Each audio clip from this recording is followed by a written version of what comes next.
Hello students, कैसे हैं आप सब। आशा करती हूँ आप अच्छे होंगे और अच्छे से अपनी पढ़ाई कर रहे होंगे। मैं मोनिका रावत आपका स्वागत करती हूँ आईसीटी वर्चुअल क्लासरूम देहरादून में। बच्चों, आज हम क्लास 10th का जो आपका सब्जेक्ट है साइंस, उसका chapter light, reflection and refraction को कंटिन्यू करेंगे। तो बच्चों, पिछले लेक्चर में हमने ये देखा था कि गोलीय दर्पण क्या होते हैं। हमने गोलीय दर्पण के प्रकार देखे थे, जिसमें हमने अवतल दर्पण के बारे में डिस्कस किया था कि अवतल दर्पण होता क्या है, किस तरीके से बनाया जाता है। हमने इसके गुण पढ़े थे। अब हम इसके आगे के जो टॉपिक है, यानी आप किस तरीके से डायग्राम यानी आरेख बनाएंगे, जो आपका अवतल दर्पण है उसके, वो हम डिस्कस करेंगे। तो बच्चों, अब हम चलते हैं अपने स्मार्ट बोर्ड की तरफ। तो अभी आपका पहला जो टॉपिक है वो अवतल दर्पण है, यानी कनकेव मिरर है। हमने कनकेव मिरर के बारे में पढ़ा था। हमने क्या देखा था कि कनकेव मिरर यानी अवतल दर्पण जो होता है एक बड़े गोले का भाग होता है। ठीक है। अब इस गोले के भाग में हम क्या करते हैं, हम बाह्य सतह को या आउटर सरफेस को पॉलिश करते हैं, और इसकी जो इनर सरफेस या आंतरिक सतह होती है वो परावर्तक सतह बन जाती है, यानी उस सतह से ही परावर्तन यानी रिफ्लेक्शन होता है। ये हमने देखा था। हमने इसकी कुछ प्रॉपर्टीज डिस्कस की थी, कुछ इसके गुण, यानी इसके द्वारा किस प्रकार की इमेज बनाई जाती है। तो हमने ये देखा था कि जब भी आप किसी भी वस्तु को जो है, आपका जो ये कॉन्केव मिरर है, अवतल दर्पण है, इसके पास रखते हैं तो इसकी इमेज बड़ी होती जाती है। जितना आप पास रखते हैं उतना बड़ी होती जाती है इमेज, उतना बड़ा प्रतिबिंब हमें प्राप्त होता है। और जितनी दूर हम वस्तु को अवतल दर्पण से रखते हैं उतनी छोटी इमेज होती जाती है। ये हमने डिस्कस कर लिया था। अब हम बात करते हैं रूल्स फॉर मेकिंग रे डायग्राम वाया कॉन्केव मिरर, यानी अवतल दर्पण द्वारा किरण आरेख बनाने के नियम। यानी सबसे पहले हम ये देखेंगे कि कौन कौन से नियम के अनुसार, यानी जब भी जो आपकी लाइट की रे है, प्रकाश की किरण जब भी अवतल दर्पण पे पड़ती है तो वो किस प्रकार से रिफ्लेक्ट होगी, परावर्तित होगी, ये हम देखेंगे इसके क्या क्या नियम है। और इन्हीं के अनुसार हम जो आपके रे डायग्राम है, यानी जो आपके आरेख है, किरण आरेख है, उन्हें हम डिस्कस करें। तो हमारे पास ये चार जो है रूल्स हैं, नियम है, जिसके अनुसार या जिसके अकॉर्डिंग ही जो आपकी रेज होती हैं वो रिफ्लेक्ट होती है, यानी परावर्तित होती है। तो सबसे पहले हम बात करते हैं पहली इमेज की, जो कि आपकी इमेज ए है। तो इसमें आप देख सकते हैं, हम ये जानते हैं कि जो अवतल दर्पण होता है उसकी जो आंतरिक सतह होती है वो रिफ्लेक्टिंग सरफेस होती है, यानी परावर्तक सतह होती है। यानी इस सतह पर जब भी लाइट की रे पड़ेगी, प्रकाश की किरणें पड़ेंगी, तो वो रिफ्लेक्ट होगी यानी परावर्तित होगी। तो आप ए डायग्राम में देख सकते हैं कि जो आपका मिरर है, दर्पण है, उसकी जो आंतरिक सतह है, जो उसकी इनर सरफेस है, वो कैसी है, रिफ्लेक्टिंग है, यानी परावर्तित है, या जहां से परावर्तन होता है वह सतह है। तो अगर कोई भी प्रकाश की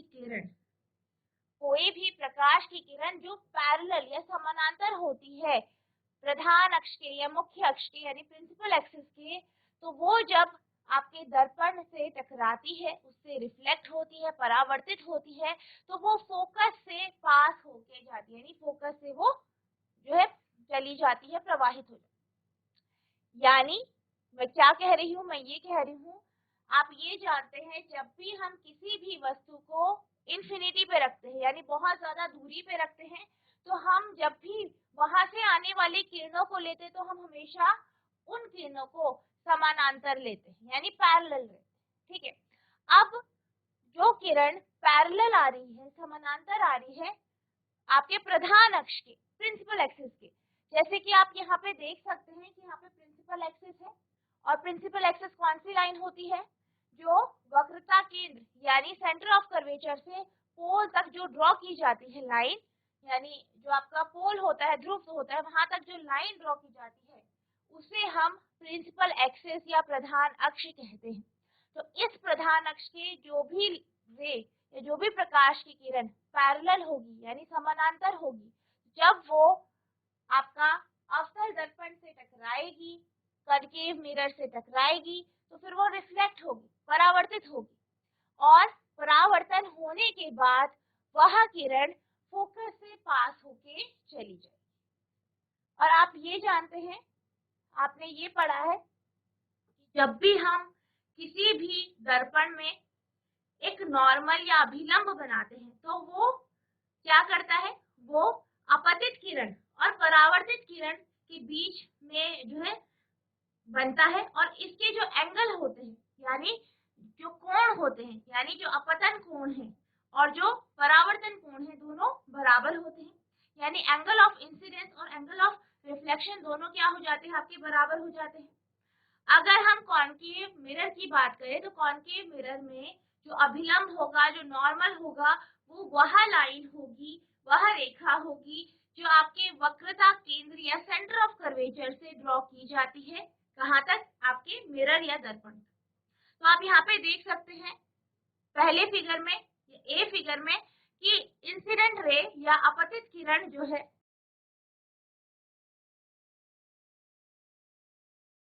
जो अपतित किरण है वो समानांतर है आपके प्रिंसिपल एक्सिस यानी प्रधान अक्ष के।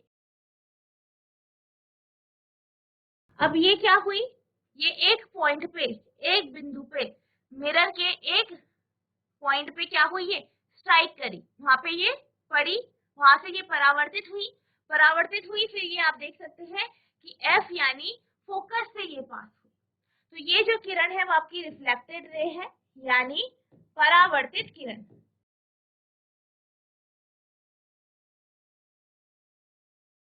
अब आप यहाँ पे देख सकते हैं सी जो है आपका सेंटर ऑफ कर्वेचर है, जिसे आप वक्रता केंद्र कहते हैं।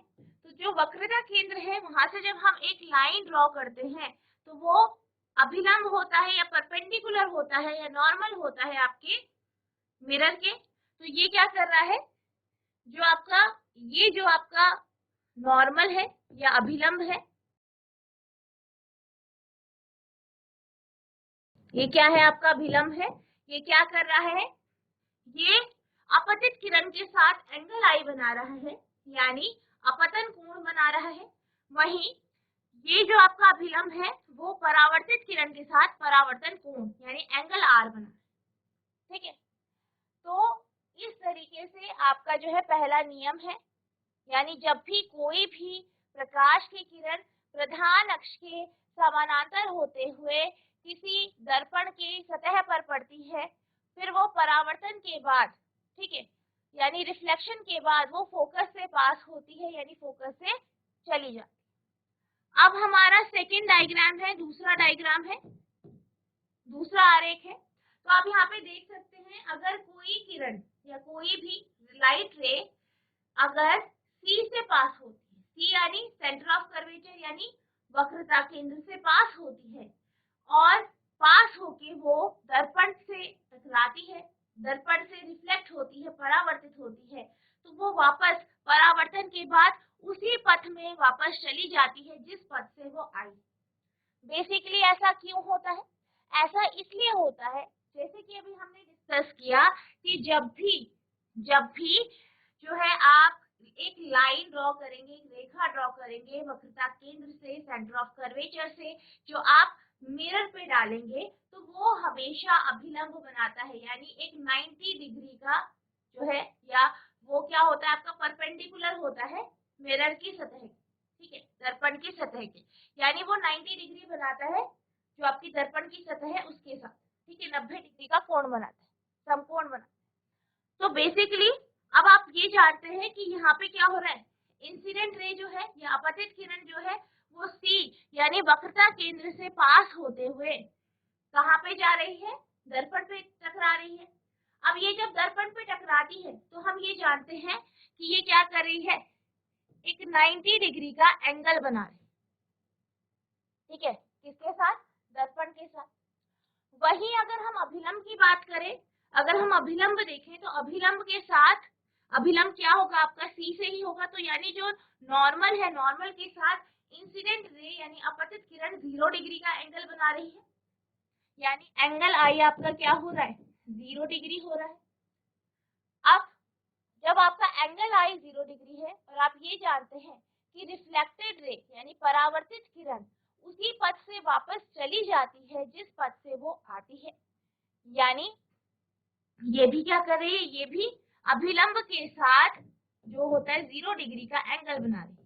और ये आपका जो है परावर्तन के नियम का जो नियम है वो है एंगल आई बराबर एंगल आर होता है, यानी ये क्या कर रहे हैं, एंगल आई और एंगल आर 0 डिग्री का जो है एंगल बना रहे हैं अभिलंब के साथ, यानी नॉर्मल के साथ। अब हम ये जानते हैं, हमने ये पढ़ा है, जब भी कोई भी प्रकाश की किरण किसी समतल दर्पण पे नॉर्मली पड़ती है यानी परपेंडिकुलरली या लंबवत पड़ती है, तो वो क्या करती है, उसी पथ से वो वापस रिफ्लेक्ट हो जाती है यानी परावर्तित हो जाती है। ये बिल्कुल ऐसा ही आपका बी जो डायग्राम है इसमें हो रहा है। इसमें आपका जो इंसिडेंट रे है या जो आपकी अपतित किरण है, जो आपकी क्या है, अपतित किरण है, वो सी से पास होते हुए जा रही है, फिर वो दर्पण से टकरा रही है, वहां से रिफ्लेक्ट हो रही है, परावर्तित हो रही है, फिर उसी पथ से, जिस पथ से वो आई है उसी पथ से वो वापस चली जा रही है या वापस जा रही है, यानी जो परावर्तित किरण है, जो आपकी परावर्तित किरण है वो उसी पथ से वापस जा रही है जिस पथ से वो आई। तो ये कब होता है, ये तभी होता है जब ये 90 डिग्री पे या 90 डिग्री पे जो है दर्पण पे पड़े। तो ये आपका दूसरा नियम है कि जब भी कोई भी प्रकाश की किरण वक्रता केंद्र से दर्पण पे पड़ती है तो वो उसी पथ से वापस चली जाए। तो ये आपका क्या हो गया, दूसरा नियम हो। अब हम सी फिगर की बात करते हैं। ये आपका क्या है, तीसरा नियम है। जब भी कोई भी प्रकाश की किरण यानी जब भी कोई भी लाइट की रे फोकस से पास होती है तो क्या करती है, फोकस से पास होके वो दर्पण पे पड़ती है, रिफ्लेक्ट होती है, परावर्तित होती है। तो रिफ्लेक्शन के बाद, परावर्तन के बाद वो प्रधान अक्ष के या प्रिंसिपल एक्सिस के जो है पैरेलल जो होती चली जाती, यानी जब भी कोई भी किरण क्या करेगी, फोकस से पास होगी, आपतित किरण, जैसे आप यहाँ पे देख सकते हैं ये क्या है, आपतित किरण है, ये फोकस से पास हुई, फोकस से पास हुई और फिर क्या हुआ, रिफ्लेक्शन के बाद, परावर्तन के बाद ये जो लाइट की रे है या प्रकाश की किरण है ये जो है प्रधान अक्ष के समानांतर होते हुए चली जाती। ये बिल्कुल आपका जो पहला हमने नियम पढ़ा ए डायग्राम में, इसका बिल्कुल उल्टा है। यानी जब भी कोई भी प्रकाश की किरण फोकस से पास होके जो है दर्पण पे पड़ती है, दर्पण पे परावर्तित होती है, दर्पण से परावर्तित होती है, तो जो हमें परावर्तित किरण प्राप्त होती है वह प्रधान अक्ष के या प्रिंसिपल एक्सिस के समानांतर या पैरेलल होती है। ये आपका तीसरा नियम हो गया। अब हम बात करते हैं चौथे नियम की, जो आप फिगर डी में देख सकते हैं। जब भी कोई भी किरण, ठीक है, कोई भी प्रकाश की किरण पोल पे या जो आपका पोल यानी ध्रुव जो होता है, ध्रुव पे जब भी पड़ती है, वहां पे टकराती है, तो फिर क्या होता है, वो जब पोल पे पड़ती है तो वो एक एंगल बना रही है, कोण बना रही है प्रधान अक्ष के साथ, तो वो उसी कोण से क्या करती है, परावर्तित हो जाती है। जब भी कोई भी किरण, कोई भी प्रकाश की किरण पोल पे यानी जो आपका कॉन्केव मिरर है, अवतल दर्पण है, इसके ध्रुव पे पड़ती है, वहां पे टकराती है, तो जब वो वापस जाती है तो वो प्रधान अक्ष के साथ उतना ही कोण बनाती है, उतना ही जो है एंगल बनाती है जितना वो उसने जो है टकराते हुए बनाया था या अपतित किरण ने जो बनाया था। और आप यहाँ पे देख सकते हैं, जब भी कोई भी प्रकाश की किरण इस तरीके से ऊपर से आएगी और इस पोल पे या ध्रुव पे टकराएगी तो वो प्रधान अक्ष के नीचे से होते हुए रिफ्लेक्ट हो जाएगी यानी परावर्तित हो जाएगी। तो ये आपके 4 नियम हैं जिसके अनुसार आपको जो है किरण आरेख बनाना। आई होप आपको ये टॉपिक समझ में आया होगा। अब हम बात करते हैं कि आप गोलीय दर्पण से किस तरीके से इमेज बनाएंगे यानी प्रतिबिंब बनाएंगे। तो हम डिस्कस कर रहे हैं अवतल दर्पण का। जो अवतल दर्पण है उससे किस प्रकार आप जो है प्रतिबिंब बनाते। तो सबसे पहले जो हमारा सबसे पहला केस है वो है कि आपका जो ऑब्जेक्ट है या वस्तु है वो इंफिनिटी पे है यानी बहुत ज्यादा दूरी पे। तो आप ये जानते हैं जब भी हम सूर्य की किरणों को इमेजिन करते हैं तो सूर्य हमसे बहुत ज्यादा दूर है। तो हम जब भी इसकी किरणों को लेते हैं तो हम हमेशा इसे पैरेलल यानी समानांतर किरणों के रूप में लेते हैं। यानी जो भी वस्तु आपकी बहुत ज्यादा दूरी पे होगी, इनफाइनाइट दूरी पे होगी, ऐसी वस्तु से आने वाली किरणों को आप हमेशा पैरेलल लेंगे यानी समानांतर लेंगे।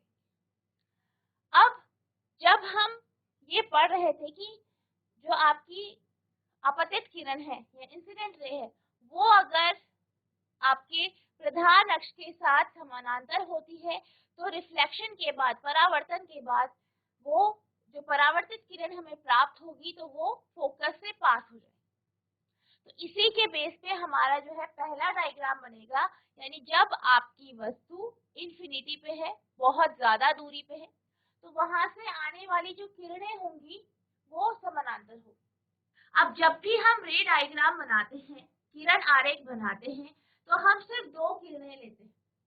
हम ये जानते हैं कि जो आपकी वस्तु है, वस्तु से बहुत सारी असंख्य किरणें आ रही हैं, लेकिन ताकि डायग्राम ठीक तरीके से बन जाए, प्रॉपर बन जाए, तो हम सिर्फ 2 किरणों को ही लेते हैं जिससे हम आरेख बनाते हैं और हम ये बताते हैं कि आपकी इमेज या प्रतिबिंब किस प्रकार का बनेगा और उसका जो है प्रॉपर्टीज या उसके गुण क्या क्या होंगे, उसकी विशेषताएं क्या क्या होंगी। तो हम यहाँ पे भी 2 किरणें ही ले रहे हैं। तो आपका जो है आप देख सकते हैं पहला फिगर है कि जो ऑब्जेक्ट है, ये वस्तु है, वो किस पे है, इंफिनिटी पे यानी बहुत दूरी पे। अब वहां से किरणें आ रही हैं, हमने 2 किरणें ली, 2 हमने समानांतर किरणें ली क्योंकि जो किरणें वहां से आएंगी इंफिनिटी से वो समानांतर ही होंगी। अब ये जब किरणें समानांतर है, ये आती है और ये क्या करती है, ये आपका जो यहाँ पे दर्पण है, दर्पण पे टकराती है, दर्पण पे टकराती है, रिफ्लेक्ट होती है, परावर्तित होती है।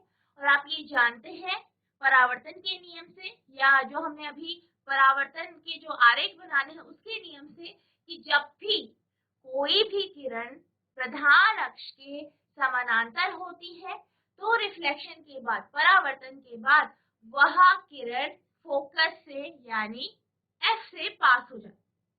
तो आप यहाँ पे देख सकते हैं हमने 2 किरण ली, ये टकराई, टकराने के बाद दोनों फोकस से पास हो। इसका अर्थ क्या है, इसका अर्थ ये है कि जो आपको प्रतिबिंब प्राप्त होगा या इमेज प्राप्त होगी वो आपको फोकस पे प्राप्त होगी। आपकी जो आपका इमेज है, प्रतिबिंब है, वो आपको वास्तविक प्रतिबिंब प्राप्त होगा। क्यों? क्योंकि आप यहाँ पे देख सकते हैं कि जो आपकी प्रकाश की किरणें हैं वो एफ पे मिल रही है, एफ पे कट रही है। और हम ये जानते हैं जब भी प्रकाश की किरणें वास्तविक रूप में प्रतिच्छेदन करती हैं, इंटरसेक्ट करती हैं, तो हमें एक प्रतिबिंब प्राप्त होता है यानी वास्तविक प्रतिबिंब प्राप्त होता है। यानी आपको ऐसा प्रतिबिंब प्राप्त होगा जिसे आप पर्दे पे प्राप्त कर सकते हैं।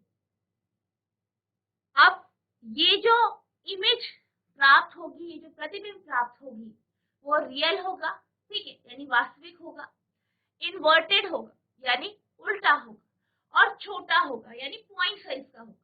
यानी आपको जो इमेज मिलेगी वो छोटी मिलेगी यानी डिमिनिश मिलेगी। यानी जब भी कोई भी वस्तु बहुत ज्यादा दूरी पे है, यानी हम ये कह रहे हैं सी से दूर है यानी सी से बहुत ज्यादा दूर, वक्रता केंद्र से बहुत ज्यादा दूर है, इनफाइनाइट डिस्टेंस पे है, तो जो लाइट की किरणें आएंगी, प्रकाश की जो किरणें आएंगी वो समानांतर होगी और वो इमेज कहाँ पे बनाएगी, प्रतिबिंब कहाँ पे बनाएगी, फोकस। और कैसा प्रतिबिंब बनाएगी, वास्तविक, उल्टा और पॉइंट साइज यानी बिंदु के आकार का, यानी बहुत ज्यादा छोटा प्रतिबिंब बनाए। वास्तविक का अर्थ है कि आपको प्रतिबिंब पर्दे पे प्राप्त होगा, पॉइंट साइज यानी बहुत ज्यादा छोटा प्रतिबिंब प्राप्त। तो आप ये लिखेंगे कि जब भी आप वस्तु को इन्फिनिटी पे रखते हैं, किस पे रखते हैं, इन्फिनिटी पे रखते हैं यानी बहुत दूर रखते हैं, तो जो आपका इमेज है वो कहाँ पे बनता है, फोकस पे बनता है। ठीक है, यानी प्रतिबिंब आपको कहाँ प्राप्त होगा,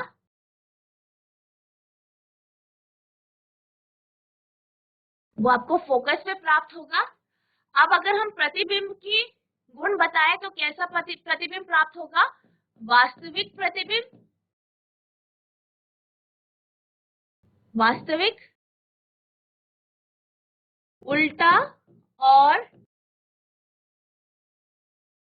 बिंदु के आकार का।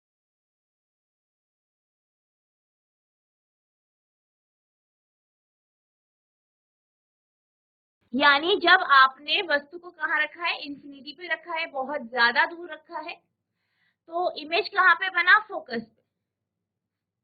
और आपका जो इमेज का जो नेचर है यानी जो आपका प्रतिबिंब है उसकी जो प्रकृति है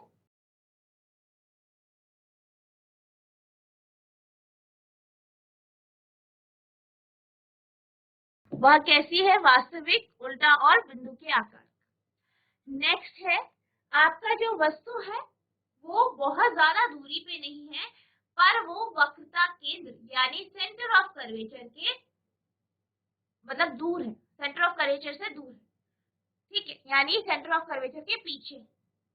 अब यहाँ सेंटर ऑफ कर्वेचर के पीछे है तो आपने यहाँ पे क्या बना देना है, ऑब्जेक्ट बना देना है जिसे हम ए बी से रिप्रेजेंट करते हैं। अब हम ये जानते हैं कि इस वस्तु से बहुत सारी किरणें निकल रही, लेकिन हमें सिर्फ दो ही किरण लेनी है, तो हम यहाँ पे से दो किरणें लेते हैं। एक किरण जो कि आपके प्रधान अक्ष के समानांतर होगी, ये डी पॉइंट पे टकराएगी और फिर फोकस से पास हो जाएगी। ये आपने नियम पढ़ा है कि इस तरीके से आपका जो है जो रे समानांतर होती है या प्रधान अक्ष के पैरेलल होती है तो वो टकरा के फिर फोकस से पास हो जाए। अब हम जो दूसरी किरण लेंगे उसे हम सेंटर ऑफ कर्वेचर यानी वक्रता केंद्र यानी सी से पास होते हुए दिखाएंगे।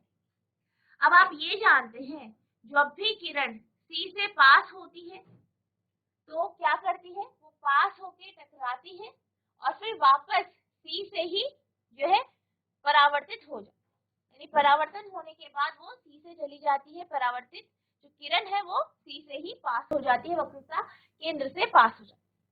अब आप यहाँ पे देख सकते हैं कि ये जो दो किरणें हैं ये एक पॉइंट पे एक दूसरे को काट रही है, इंटरसेक्ट कर रही है।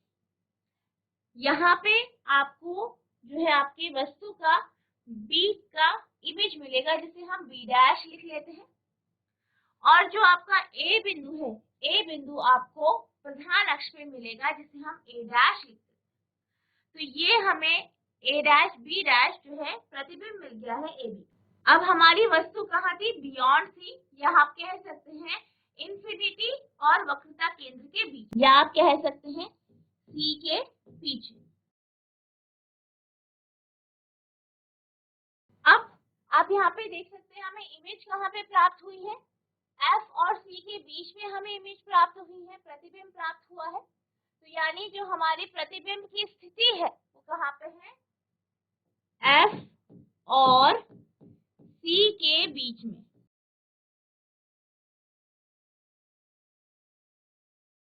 यानी फोकस और सेंटर ऑफ कर्वेचर के बीच में, यानी फोकस और वक्रता केंद्र के बीच। अगर हम इमेज की प्रकृति देखें, प्रतिबिंब की प्रकृति देखें तो कैसा प्रतिबिंब प्राप्त होता है हमें, वास्तविक। आप वास्तविक कैसे कह सकते हैं, क्योंकि आप यहाँ पे ये जानते हैं कि जो आपको इमेज प्राप्त हुई है वो दर्पण के आगे प्राप्त हुई है और इस इमेज को, इस प्रतिबिंब को आप पर्दे पे प्राप्त कर सकते हैं। तो ये जो इमेज है वो कैसी है, वास्तविक है। स्मॉलर देन ऑब्जेक्ट यानी वस्तु से छोटी, वस्तु का जो आकार है उससे छोटी। तीसरा, जो इमेज हमें मिलती है, जो प्रतिबिंब मिलता है, वो हमें उल्टा प्रतिबिंब प्राप्त होता है, यानी इन्वर्टेड इमेज मिलती है। तो आपका जो प्रतिबिंब की प्रकृति है वो होगी वास्तविक, वस्तु से छोटी या छोटा और उल्टा। तो आपका जो प्रतिबिंब है आपको कैसा प्राप्त होगा? वास्तविक, वस्तु से छोटा और उल्टा। इमेज कहाँ पे बनेगी? एफ और सी के बीच में, यानी फोकस और वक्रता केंद्र के बीच में। और आपने वस्तु को कहाँ पे रखा है? किधर पे रखा है? सेंटर ऑफ कर्वेचर के पीछे या सेंटर ऑफ कर्वेचर और जो इंफिनिटी है उसके बीच। अब हम चलते हैं तीसरे केस में। तो तीसरे केस में हम जो है वस्तु को सी पे यानी वक्रता केंद्र पे रखते हैं। तो आप ये जानते हैं कि हम क्या करेंगे? दो किरणें लेंगे। तो एक जो किरण है वो हमने प्रधान अक्ष के समानांतर ली है, जो कि आपको यहाँ पे बीडी किरण दिखाई दे रही होगी। ये डी पॉइंट पे आपका जो दर्पण है उससे टकराई, रिफ्लेक्ट हुई, परावर्तित हुई और फोकस से पास हुई। दूसरी जो हमने किरण ली है वो हमने बी से ली है और यह किरण जो है वो फोकस से पास होती है। फोकस से होते हुए वो दर्पण से टकराती है। कहाँ पे टकराती है? ई पॉइंट पे। आप देख सकते हैं ई पॉइंट पे टकराती है और फिर वो क्या हो जाती है? वो फिर प्रधान अक्ष के समानांतर होती है। तो पहली किरण जो है वो समानांतर थी, फोकस से पास हुई। दूसरी किरण फोकस से पास होके समानांतर हुई, पैरेलल हुई और ये दोनों आपस में एक बिंदु पे एक दूसरे को काटती है या प्रतिच्छेदन करती है, जो कि आपका बिंदु कौन सा है? आपका बिंदु बी डैश। तो जो बी डैश है यहाँ पे आपको इमेज मिलेगी यानी प्रतिबिंब मिलेगी। तो आप यहाँ पे देख सकते हैं कि आपको जो प्रतिबिंब प्राप्त हो रहा है वो आपको सी यानी वक्रता केंद्र में ही प्राप्त हो रहा है, यानी सेंटर ऑफ कर्वेचर पे ही प्राप्त हो रहा है। अब आप यहाँ पे देख सकते हैं कि जिस पॉइंट पे दोनों के दोनों जो रे है वो एक दूसरे को काटती है वो आपका बी का इमेज है, यानी ए भी जो आपका ऑब्जेक्ट है, वस्तु है, उसका जो बी भाग है उसका प्रतिबिंब आपको जहाँ पे पॉइंट है, जहाँ पे इंटरसेक्शन हो रहा है, जहाँ पे प्रतिच्छेदन हो रहा है, वहां पे प्राप्त। आप क्या करेंगे? यहाँ से एक लाइन बनाएंगे तो यहाँ पे आपको इमेज मिल जाएगी ए डैश बी डैश, जो कि बिल्कुल आपके जो वस्तु जहाँ पे रखी है उसी के नीचे आपको प्राप्त। अब आप ये देख सकते हैं कि हमें जो प्रतिबिंब प्राप्त हो रहा है वो कैसा है? दर्पण के सामने है, यानी वास्तविक प्रतिबिंब प्राप्त हो रहा है। बिल्कुल वस्तु के नीचे आपको प्राप्त हो रहा है, यानी उल्टा आपको प्रतिबिंब दिखाई दे रहा है। वस्तु आपकी बी ए है तो आपको ए डैश बी डैश आपको इमेज मिल रही है, जो कि बिल्कुल इन्वर्टेड है या उल्टी। अगर हम साइज की बात करें, आकार की बात करें, तो जो इमेज है, जो प्रतिबिंब है, उसका साइज उतना ही है जितनी की वस्तु का साइज। यानी अगर आप वस्तु को सेंटर ऑफ कर्वेचर या सी या वक्रता केंद्र पे रखते हैं तो जो आपको प्रतिबिंब प्राप्त होता है वो भी आपको वक्रता केंद्र में प्राप्त होगा। और अगर हम प्रतिबिंब के प्रकृति की बात करें तो जो प्रतिबिंब होगा वो वास्तविक होगा।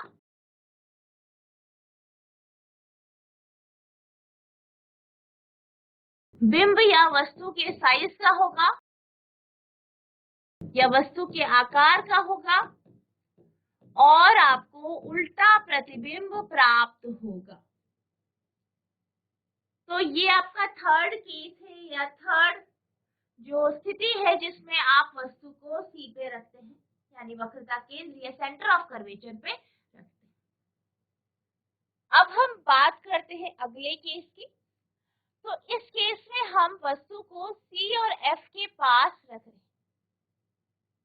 तो अभी तक जितने आपने तीन केस देखे तो आपने एक चीज ऑब्जर्व करी कि सबसे पहले केस में जब आपने वस्तु को बहुत ज्यादा दूरी पे रखा तो आपकी जो इमेज है, जो प्रतिबिंब है, वो बिंदु के आकार का आपको प्राप्त हुआ। दूसरे केस में आपको वस्तु से छोटा प्रतिबिंब प्राप्त हुआ। तीसरे केस में जब आपने वस्तु को सी पे रखा तो आपको वस्तु के आकार का ही प्रतिबिंब प्राप्त हुआ। अब हमने क्या किया है, पोजीशन को और पास कर दिया, यानी जो वस्तु की स्थिति है वो और हमने पास कर दी है और हमने वस्तु को करीब रख दिया। तो यहाँ पे हम वस्तु को सी और एफ के बीच में रख रहे हैं, क्योंकि आपका वक्रता केंद्र और फोकस है, इन दोनों के बीच में हम इसे रख। तो बच्चों, हमने अभी 3 केस या 3 स्थिति के बारे में डिस्कस किया, जिसमें हमने वस्तु को इंफिनिटी पे रखा है, सी के पीछे यानी इंफिनिटी और वक्रता केंद्र के बीच में रखा है, और सी पे रखा है यानी वक्रता केंद्र पे रखा है। तो आई होप आपको ये तीनों जो है समझ में आ गए होंगे। अब आगे के जो आरेख है या डायग्राम है, इसे हम कल डिस्कस करेंगे या नेक्स्ट आने वाली क्लास में डिस्कस करेंगे।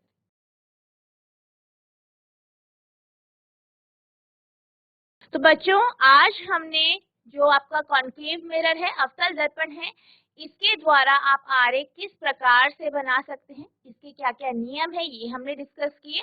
आई होप आपको नियम अच्छे से समझ में आ गए होंगे। और हमने जो आपके रे डायग्राम है या जो आपके किरण आरेख है, उसके हमने 3 केस आज डिस्कस किए। 3 स्थितियों में हमने जो है आपने ऑब्जेक्ट रखी और किस प्रकार से आप आरेख बनाएंगे ये आपने देखा, और किस प्रकार के इन केसेस में इमेज बनती है या प्रतिबिंब बनता है ये हमने डिस्कस किया। आई होप आपको ये 3 टॉपिक अच्छे से समझ में आ गए होंगे। जो आगे के जो आपके आरेख हैं या आपके जो रे डायग्राम है कॉन्केव मिरर के या अवतल दर्पण के, इसे हम नेक्स्ट सेशन में डिस्कस करेंगे। आपको क्या करना है, जितने हमने आज आरेख डिस्कस किए हैं इनको आपको प्रैक्टिस करनी है, ड्रॉ करने की कोशिश करनी है। अगर आपको कोई भी प्रॉब्लम होती है तो आप नेक्स्ट सेशन में पूछेंगे। तो बच्चों, आज के लिए बस इतना ही, मिलते हैं अब नेक्स्ट सेशन में। तब तक के लिए thank you and have a nice day.